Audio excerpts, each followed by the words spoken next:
Hi, this is Sarah Brash. So I want to talk about Bronze Age Pervert's awesome article in J'accuse about how to solve the fertility crisis, including by throwing penis festivals, which I think we should adopt all of BAP's recommendations. They're awesome. I loved his article so much. And so a lot of podcasters and influencers were having podcasts and talking about the fertility crisis and having guests on.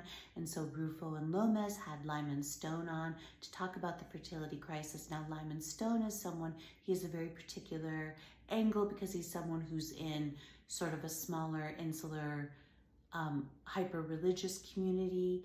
And so his suggestions are all about how to basically encourage people to be religious, to become part of, one of these hyper-religious small insular communities, and how to encourage marriage.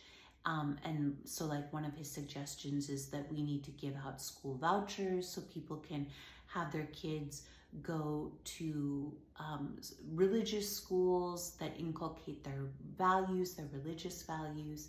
So Lomez asked a question of Lyman Stone, and I think this is something, I think Lomez was referring to something that I had replied to him about BAP's awesome article, and so Lomez asked Lyman Stone, well, what about, these women, these high IQ women, career-focused women, that at some point you just have to, and this is what I said, you just have to make a real choice. Is your legacy going to be your work?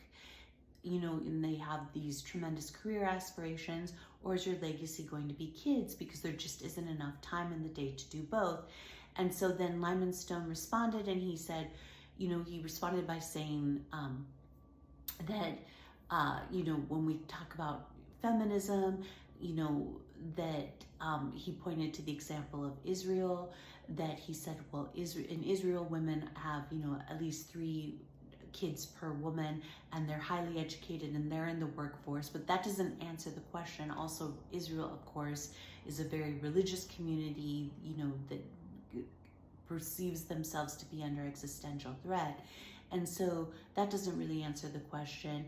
And so, and then also, he talked about how we have to reject feminism that just says men are bad, and that also doesn't answer the question. And I'm gonna stop.